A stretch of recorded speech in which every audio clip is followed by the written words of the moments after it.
우리 창세기부터 한번 가볼게요. 창세기는 창조였죠. 그리고 출애굽기는 구원,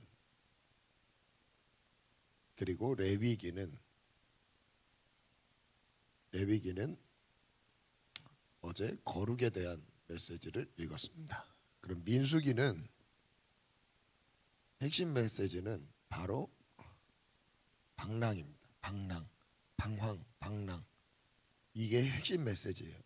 그래서 이스라엘 백성들이 40년 광야 생활의 대부분의 분량을 민수기에 기록하고 있습니다. 대부분의 분량을 민수기에 기록하고 있어요. 그래서 민수기를 알면 40년 동안 이스라엘 백성들이 어떤 과정 가운데 있었는지를 제대로 이해하게 됩니다. 그 출애굽 같은 경우는 출애굽 전과 출애굽하면서 그 출애굽 구원의 과정 속에서 하나님 역사하셨던 걸 알게 되고, 출애굽한 이후에 40년의 대부분의 역사가 민수기에 기록되어 있어요. 그러면 광야, 여기 배경은 광야입니다. 광야. 그러면 우리 인생에서의 광야를 보내고 있을 때 우리 내면 안에서 일어나는 우리의 모습들을 알게 되는 게 바로 민수기의 교훈입니다. 자, 그러면 이 민수기에 오늘 통독하실 때 아주 중요한 제가 두 가지 주제를 좀 나누려고 해요. 첫 번째는 한번 띄워주시겠어요?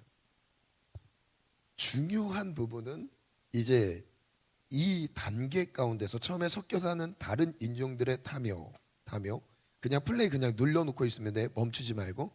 탐욕, 다른 인종들의 탐욕으로부터 이제 죄가 시작이 됩니다.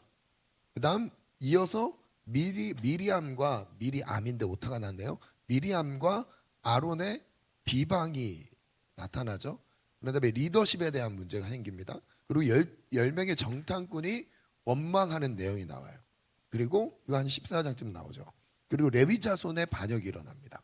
그리고 이어서 이제 모세의 분노가 일어나죠. 그리고 마지막으로 나오는 게 우상 숭배와 음행 사건이에요. 자, 여기에서 무엇을 알 수 있냐면, 첫 번째는 이 점진적으로 그 죄를 짓는 그 무리들이 점점 더 중요한 직책을 맡고 있는 사람들이 이 죄를 점점 짓게 된다는 걸 보여주고 있는.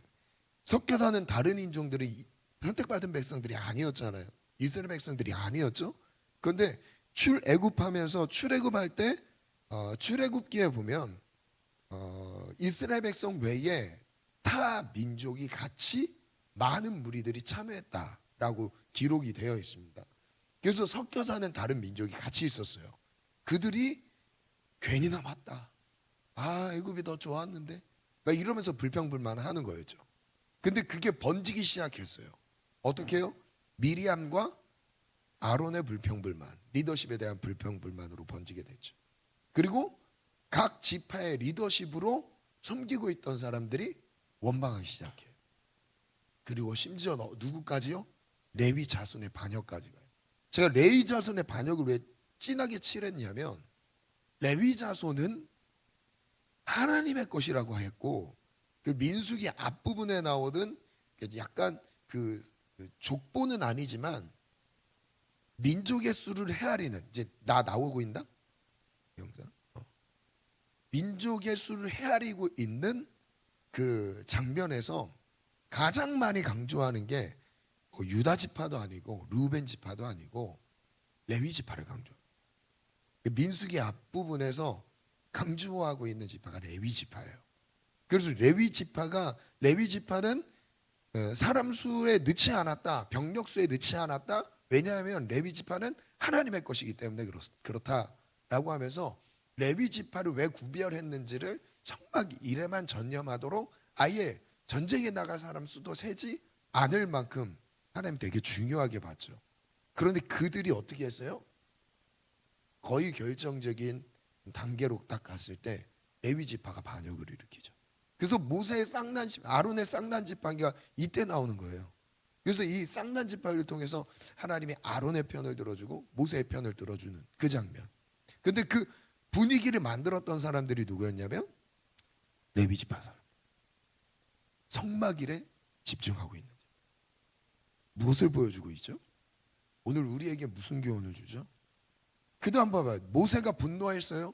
이 최종 지도자였던 모세까지 이제 원망하고 있습니다. 분노하고 있어요. 그래서 모세도 약속의 땅에 못 들어갔습니다. 그게 지금 보여주고 있는 장면. 인간의 죄성이 여러분 이거예요. 작게 여겨지는 그 죄 하나가 시간이 지나면요 독버섯처럼 퍼집니다. 내가 지금 죄에 대해서 심각하게 투쟁하지 않고 있다면 그 죄가 점점 더 자기의 세력을 확장시키면서 어디까지 타격을 입어요?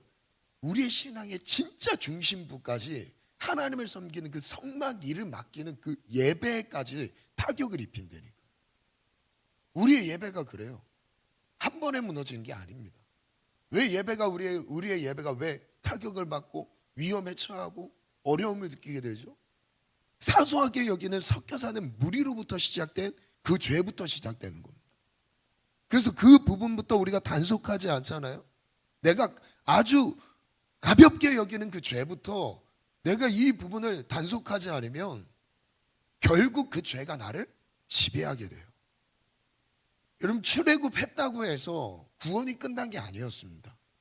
그 과정 40년의 그 과정이 너무 중요한 메시지를 우리에게 남겨주고 있어요. 여러분 내가 예수님을 믿어서 끝입니까? 그럼 이 땅에서 남겨져 있는 광야의 기간 뭘로 설명하겠어요? 그래서 구원이 끝이 아니라는 것을 보여주고 있는 거예요. 내가 예수님을 구주로 영접해서 이게 끝이 아닌 거예요. 이 땅에서 오늘 우리가 살아내야 될 기간이라는 게 있어요. 이 세상 속에서 우리가 하나님과 동행해야 되는 기간이라는 게 있습니다. 그런데 위로가 되는 게 뭔지 아세요? 이때마다 그 다음 페이지 넘겨주시면 이들이 죄를 짓는 그냥 한 번의 페이지로 쭉 넘겨주세요. 자, 어떤 일이 벌어지죠? 각 지역입니다. 마라, 무리바, 시내산, 이베라, 그리고 하세롯, 가데스 바네아, 광야 이렇게 쭉 나오죠. 이 지역, 이 위치에마다 이스라엘 백성들이 어떤 죄를 지었는지를 보여주고 있죠. 그런데 뭐가 있어요? 중간에 모세의 중보기도가 있었어요. 그 중보기도를 통해서 어떤 일이 벌어져요? 하나님이 계속 보류하세요. 다시 기회를 계속 주세요. 전 여기서 뭘 느끼냐면 오늘 통독할 때 이 흐름을 아셔야 됩니다. 흐름. 죄가 반복이 되고 있어요. 그러나 그 죄가 반복되는 가운데서도 끊임없는 예수님의 중보가 우리를 향하고 있습니다. 예수님이 우리를 중보하고 계세요. 계속 기회를 주십니다. 회복의 기회, 치료의 기회, 다시 시작할 수 있는 기회, 이 기회들을 끊임없이 구원의 기회를 끊임없이 주시죠. 그게 바로 두 가지를 극단적인 상황을 우리에게 보여주고 있는 거예요. 우리의 죄는 끊임없이 반복이 되고 반복될수록 더 심각해지고 하나님은 그에 의해 끊임없이 우리를 기다려주시고 기회 주시고 회복할 수 있도록 구원의 손길을 내미시는 우리의 죄악과 하나님의 긍휼이 같이 항상 계속 돌아가고 있습니다. 어디에? 민수기에. 이 두 가지를 꼭 기억하셔야 돼요. 우리의 죄악, 반면에 하나님의 긍휼, 하나님의 구원, 이 두 가지가 같이 된다는 거죠. 오늘 읽으실 때 이거는 제가 통독하는 팁을 좀 몇 가지 알려드릴게요. 우선 1장부터 10장까지의 내용은 속도를 내서 읽어도 상관없습니다. 그러니까 천천히 읽지 않으셔도 돼요. 왜냐하면 여기에 그냥 굳이 막 하나씩 기억하지 않아도 되는 내용이 10장까지 내용이 너무 많아요. 그래서 어떻게 읽냐면 1장에서는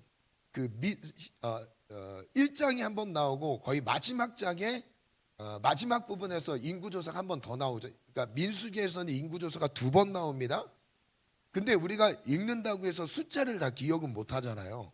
그래서 기억할 필요는 없지만 한 번에 어느 지파가 몇 명에서 2번째 인구조사 때는 몇 명이 됐다라는 거는 나중에 한 표로 그냥 보면서 이렇게 됐구나라는 걸 이해하면 되는 거예요. 그걸 다 글로 쓴 거라 다 뭐 세세하게 읽을 필요는 없어요. 그냥 빠르게 쭉 읽으면서 넘어가셔도 돼요. 1장에서 같은 경우는 그래서 제한 나이가 몇 살인지는 꼭 알아야 됩니다. 왜? 20세 이상으로 그 제한 나이가 있습니다. 그걸 한번 보시고 1장에서는 44절 이후부터는 그래도 천천히 읽으셔야 돼요.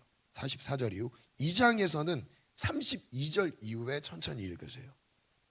그죠? 33장에서는 40절 이후는 천천히 읽으세요.